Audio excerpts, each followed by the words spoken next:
Siapa tidak terpana melihat keindahan Bumi Kerinci? Kabupaten paling barat Provinsi Jambi.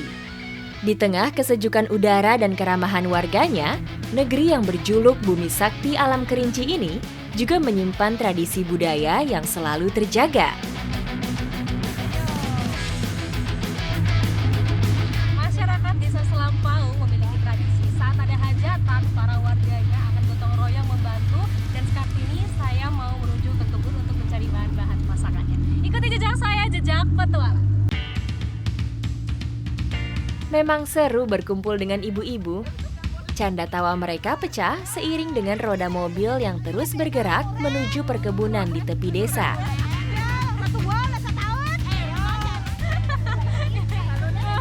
Ini selama perjalanan energinya ibu-ibu langsung meresap ke saya. Semuanya semangat, meriah banget.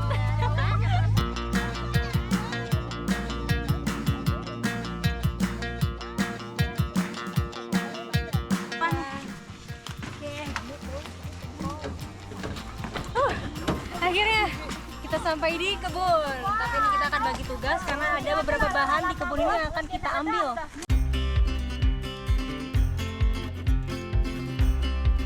Gulai nangka menjadi menu utama yang akan disajikan dalam setiap acara hajatan. Butuh banyak buah nangka untuk menjamu ratusan tamu yang akan hadir dalam acara hajatan.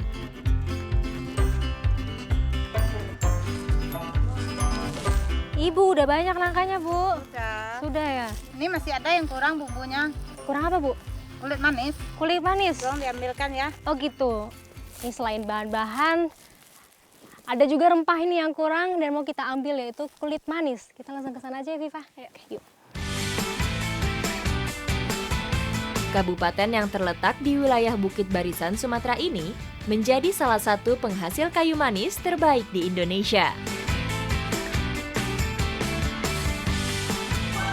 Setelah dipanen, kulit kayu manis harus dikeringkan terlebih dahulu. Nah, ini yang sudah kering, dia akan menyusut getah-getahnya dan akan tergulung dengan seperti ini.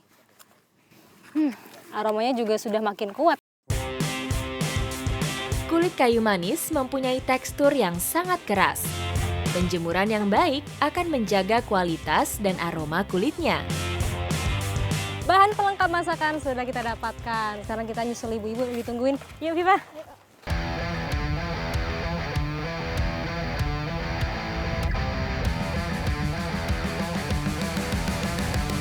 Seluruh bahan dan juga bumbu masakan sudah kami dapatkan. Sekarang kita akan menuju ke lokasi acara untuk masak-masak. Ikuti jejak saya, jejak petualang.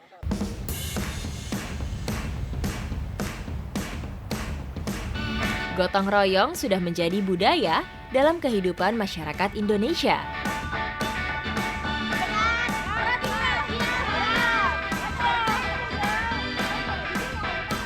Nah, ini kita udah sampai di rumah yang punya hajatan. Sekarang kita bawa aja bahan-bahannya ke dalam, Bu ya. Ke dapur. Kita langsung masak-masak. Kau udah bantu.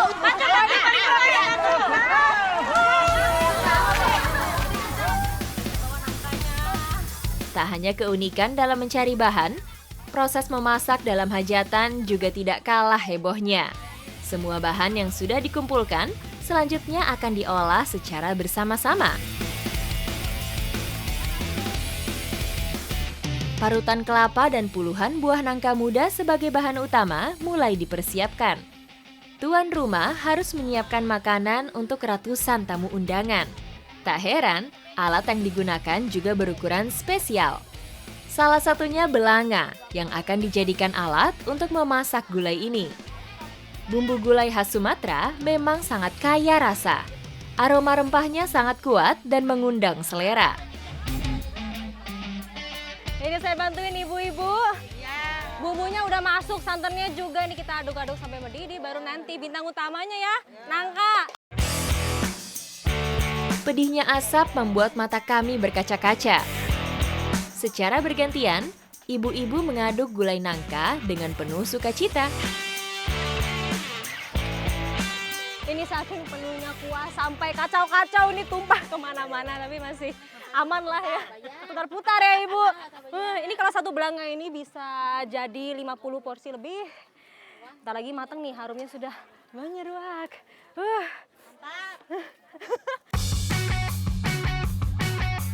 Sementara menunggu gulai matang, tungku sebelah digunakan untuk menanak nasi.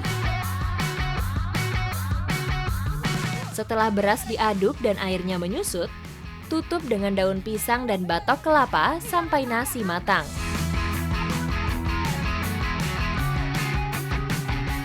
Oke nih, gulai nangkanya udah mau matang, nggak boleh lupa adalah ini dah bumbu rempahnya, kulit kayu manis. Diaduk Aduk. Dikacau. Serunya gini nih kalau udah matang semuanya berebutan, ada yang pakai ember, ada yang pakai rantang. Ya banyak. Ibu suruh saya pegang biar nggak Ya, diambil iya, orang. nanti kita nggak makan loh. Iya. Gulai nangka ini menjadi suguhan dan imbalan bagi warga yang sudah sukarela membantu. Setelah matang, semua berebut untuk mendapatkan bagian. Dalam hitungan detik, udah habis, udah semua. Habis, selesai. Nah, jadi yang saya ambil tadi bukan jatah saya sendiri, tapi itu dibagi-bagi lagi untuk para ibu-ibu yang bantu-bantu. Nah, saya udah dapat lagi nih bagian saya. Makasih Ibu ya. Sekarang mau saya cicipi. Kuliner khas Sumatera memang mempunyai cita rasa rempah yang kuat.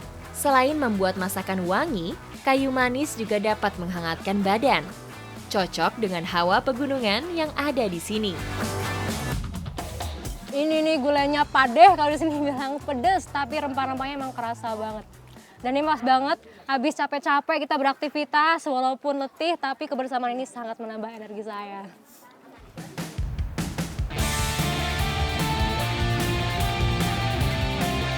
Wilayah Kerinci mempunyai banyak aliran sungai yang berasal dari wilayah pegunungan.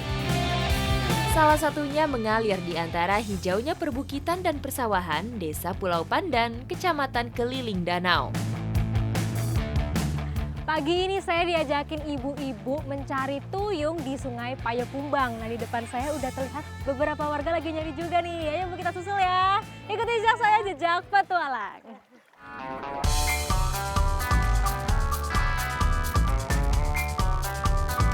Saat kemarau tiba, debit air sungai akan menurun.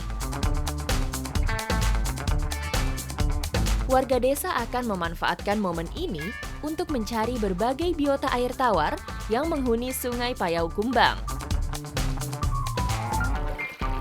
Beda-beda ya Ibu. Iya, beda-beda. Tuyungnya mana? Tuyulnya dipanjang. Yang ini. Ini ngambilnya harus dibantu pakai kaki, dorong atau pakai tangan karena dia berada di bawah-bawah pasir juga.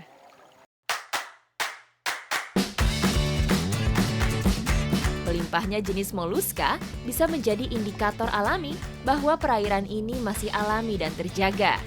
Saking melimpahnya, setiap serokan tangguk saya pasti membuahkan hasil. Wih, saya dapat banyak nih. Tapi kerang semua ini isinya. Karena emang di sini aliran arusnya lumayan deras, jadi didominasi oleh kerang-kerang ini. Sedikit menepi ke perairan tenang dan berlumpur, saya menemukan banyak siput air tawar. Wow, ternyata ada pusing. Putar. Banyak. Oh ini, lihat, banyak banget. Siput air tawar gemar menempel di kayu dan batuan yang ada di tepian. Kedua media ini menjadi tempat pertumbuhan alga yang menjadi sumber makanannya. Ini walaupun banyak, kita ngambilnya yang besar-besar aja karena yang kecil belum siap konsumsi dan biar dia berkembang biak dulu.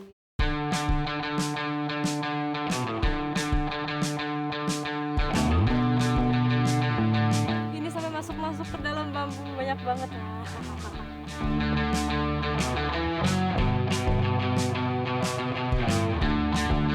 Ya nih kita udah dapat lumayan banyak dan badan udah dingin, jadi habis ini kita istirahat aja di kebun. Ikuti jejak saya, jejak petualang.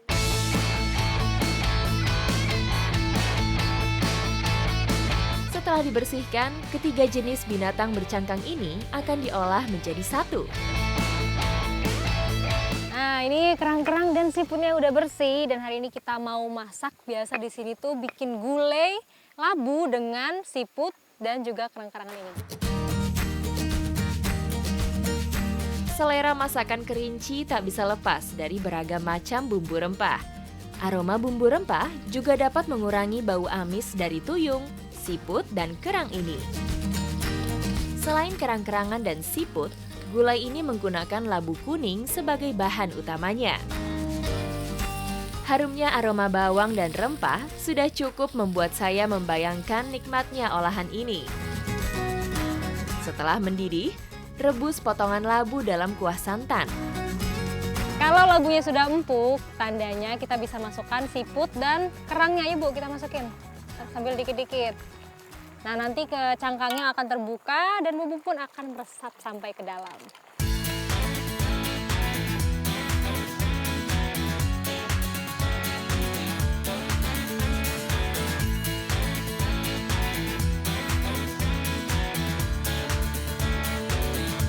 Ini nih, seninya makan siput dan tuyung, harus disedot dari cangkangnya. Tuh. Keluar kan? Segarnya kuah rempah membuat badan saya kembali menghangat. Emang paling bener, kata Ibu Kar, tuyungnya yang paling enak, rasanya ada manis-manisnya, terus kenyal. Tapi siput sama kerangnya juga nggak kalah enak nih, ditambah labu yang semakin mengenyangkan.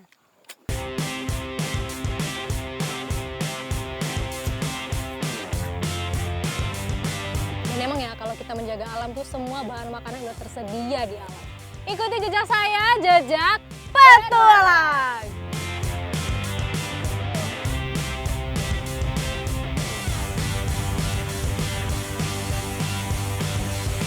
Saya taruh semua, semoga salah satunya dapat peruntungan.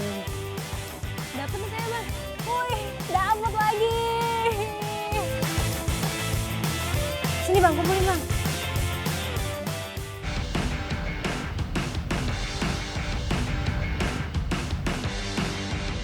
Berjarak 40 km dari pusat kota Sungai Penuh, perjalanan saya tiba di Desa Lempur, Kecamatan Gunung Raya.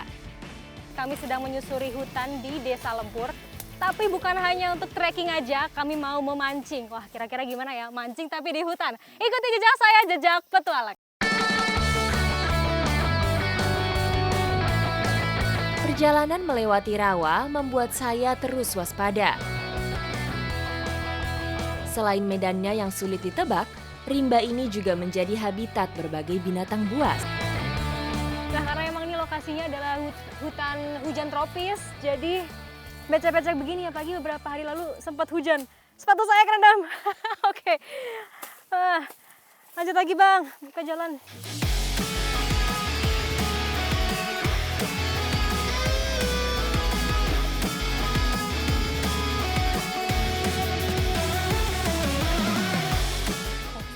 Berarti kita cari umpan dulu sebelum mancing. Di mana Bang cari umpannya? Di kayu-kayu.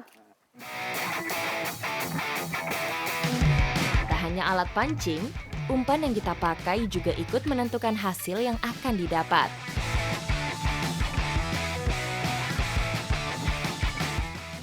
Wih, dapat Bang. Oh, ini yang putih-putih ya? Sama yang coklat juga.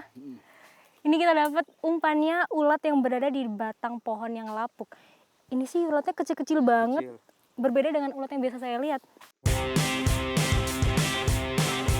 Batang pohon yang mati menjadi tempat hidup beberapa jenis ulat kayu. Untuk mendapatkannya, kami harus membongkar kayu-kayu lapuk. Ada lagi Bang, oh ini beda ya? Ini Bang Raffi dapat, dia beda jenis juga, lebih panjang. Bergerak-gerak. Aduh, geli. Ini juga bisa ya Bang buat mancing ya? Bisa. Oke deh. Ini kayaknya udah dapet lah ya beberapa.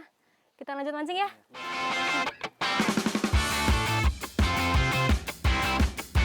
Setibanya di lokasi, kami langsung mencari lubang persembunyian ikan.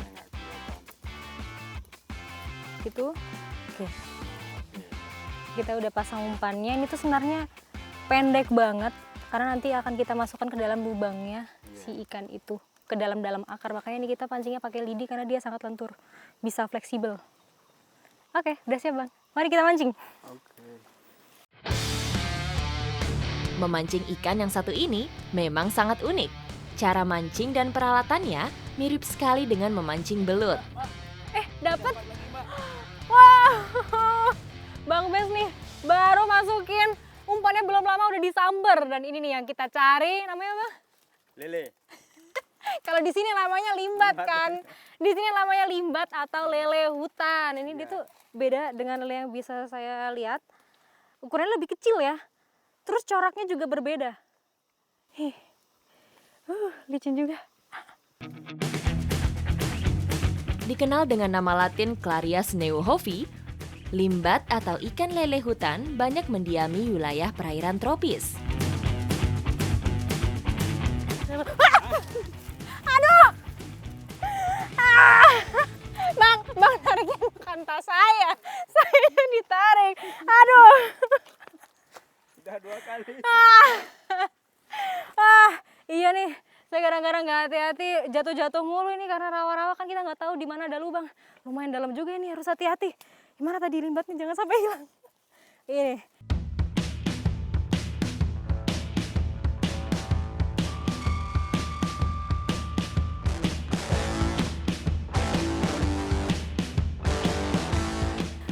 Si limbat ini biasanya hidupnya di lubang-lubang yang berada di akar-akar pohon. Nah ini saya udah mendapat lubang yang menjadi tempat ideal hidupnya si limbat. Semoga saya dapat.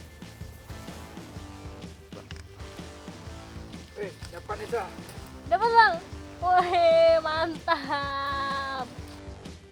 Di alam liar, ikan limbat sangat mudah ditemukan pada kawasan rawa-rawa dengan jumlah tanaman air yang tinggi. Para pemancing biasanya membawa banyak alat pancing yang dipasang di beberapa lubang sekaligus. Cara ini akan memperbanyak peluang kami untuk mendapatkan ikan.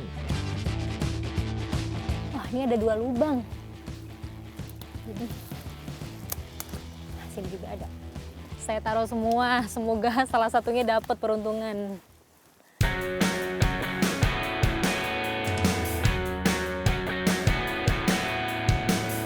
Ikan limbat mempunyai kemampuan adaptasi yang baik terhadap cuaca dan lingkungan.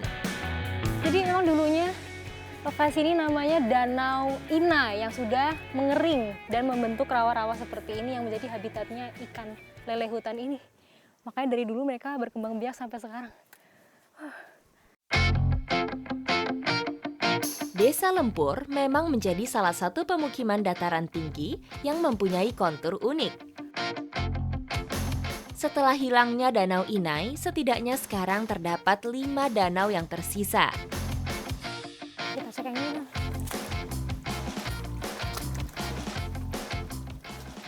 Ih, berat. Dapat nih kayaknya, Bang. Wih, dapat lagi. Dia di sarangnya di bawah-bawah sela-sela batu. Yuk Bang, kita cek lagi yang udah dipasang tadi. Ayo.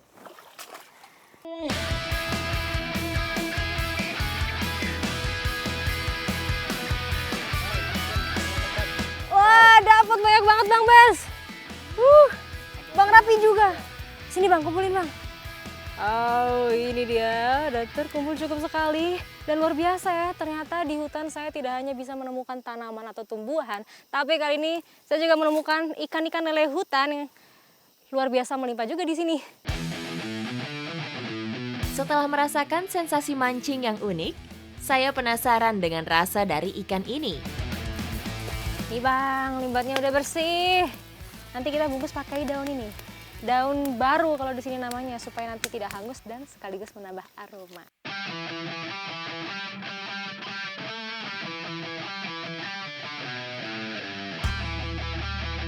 Ikan limbat mempunyai ukuran yang tidak terlalu besar.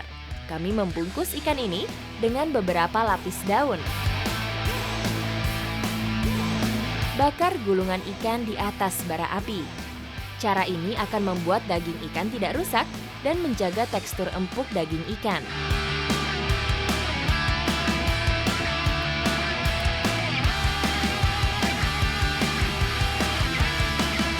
Ini benar-benar matang dengan sempurna, walaupun daunnya ini hangus, tapi dagingnya enggak.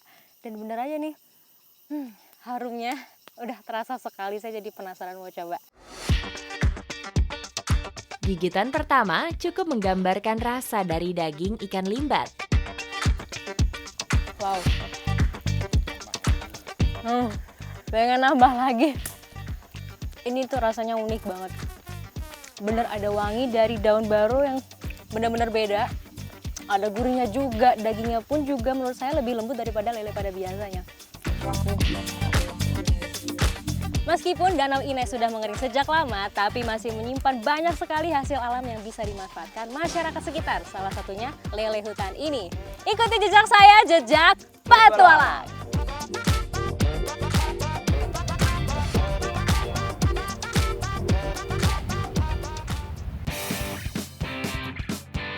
Lebih dari 30.000 hektar perkebunan kayu manis tumbuh subur di lereng Gunung Kerinci. Ini saya udah sampai di kebun kayu manis dan ini nih yang kita cari adalah kulitnya. Ini pohonnya udah umur 10 tahun ya Pak? Umur 10 tahun ke atas itu yang bagus untuk dikulitin. Pisau kupas kulit kayu manis mempunyai dua sisi yang berbeda fungsi. Satu sisi tajam sebagai pemotong dan sisi tumpul untuk mengupas. Nah ini dia perbedaan kulit dari ranting dan batang utama. Dari warnanya pun berbeda. Kalau yang kulit utama ini lebih coklat dan aromanya pun juga lebih wangi. Harganya juga beda nih. Kalau yang kulit utama ini harganya 30.000 per kilo, yang ini cuma sekitar 20 ribuan. Jadi memang kualitasnya berbeda sekali. Memanen kulit kayu manis membutuhkan proses yang panjang. Kualitas yang terjaga akan berbanding lurus dengan hasil yang didapatkan oleh petani. Wilayah Kerinci merupakan salah satu produsen kayu manis terbesar dan terbaik di Indonesia. Dan manfaatnya memang banyak sekali, dari mulai untuk bahan memasak dan juga perawatan kecantikan. Ikuti jejak saya, jejak petualang.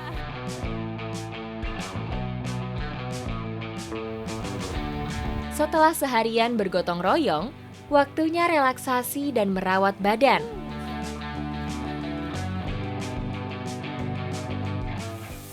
Nah ini kita sudah sampai di air terjun Seluang Bersisi Kemas. Tak hanya sebagai bumbu masak, bubuk kayu manis juga dapat dimanfaatkan sebagai bahan untuk membuat lulur badan. Campurkan serbuk kayu manis dengan madu secukupnya. Dua bahan ini dipercaya masyarakat sangat bermanfaat untuk menjaga kelembaban kulit dan kecantikan kaum hawa. Lulur menjadi salah satu cara perawatan tubuh yang sudah diwariskan secara turun-temurun.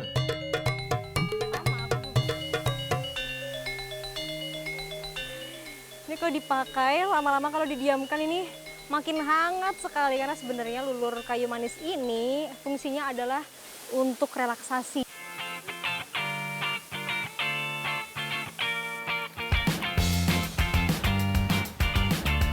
Luar biasa ya, saya hari ini merasakan manfaat kayu manis dari mulai untuk memasak dan juga untuk perawatan badan. Ikuti jejak saya, jejak petualang.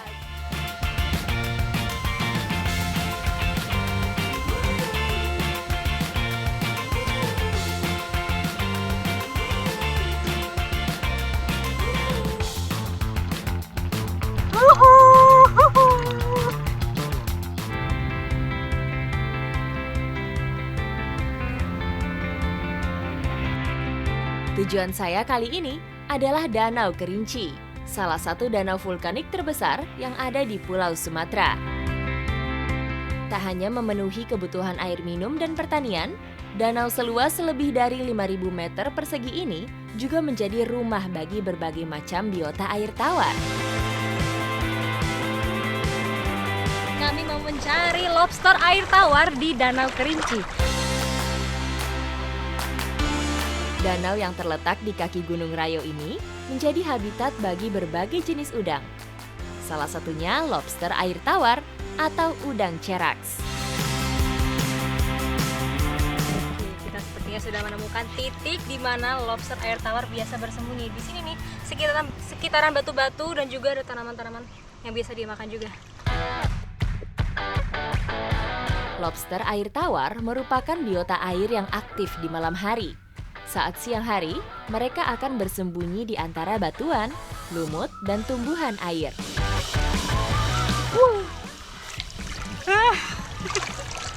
Airnya seger banget, tambah ini ada angin-angin. Terus ini kita harus hati-hati mijakan kaki karena sekali injek aja bisa pasirnya ke atas-atas. 1 ekor lobster dalam jangkauan saya. Konsentrasi sangat dibutuhkan untuk membidik sasaran dengan spear gun.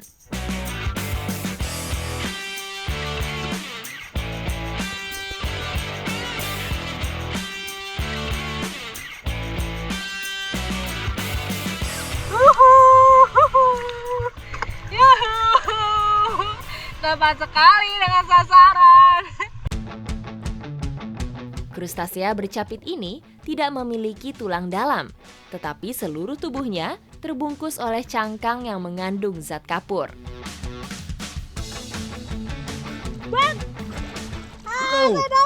Dapat besar itu. Besar itu. Iya, besar ini. Ini besar. Iya, Ini dia. besar. Lobster air tawar. Dia masih bergerak-gerak. Ganas ya? Kami aja belum dapat. Kakak udah dapat. Iya ya, beruntung banget. Tadi tuh yang paling terlihat emang ini nih, Hebat, corak-coraknya yang warna orange dan biru ini. Dia memang lincah kalau di dalam air. Bedanya dari ukurannya ya sama lobster air Iya. laut, tapi ini termasuk yang udah besar. Meskipun habitatnya di danau, namun lobster air tawar ini bukan penghuni asli Danau Kerinci. Bahkan lobster ini bersifat invasif terhadap udang asli penghuni Danau Kerinci.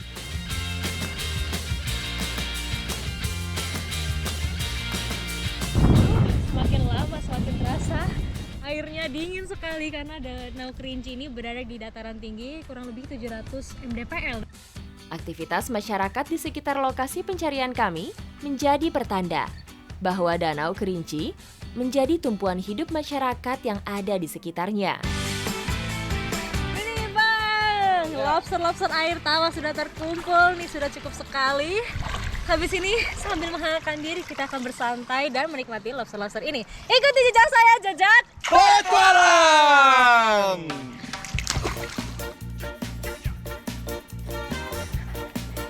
Ini nih lobster-lobster yang udah kita ambil, nggak perlu susah-susah, cuma tinggal bakar aja karena namanya lobster mau dimasak apa aja pasti enak. Lobster air tawar mempunyai cangkang yang cukup keras dibandingkan dengan udang tawar lainnya.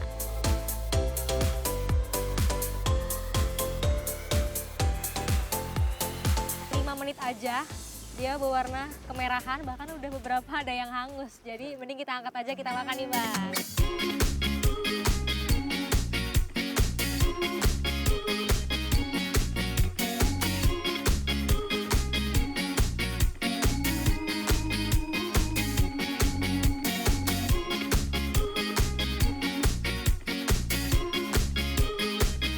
Gak salah, lobster air tawar ini menjadi menu favorit di sini. Tapi meskipun rasanya enak, kita harus tetap mengambil secukupnya agar lobster-lobster ini bisa lestari. Ikuti jejak saya, jejak Petualang!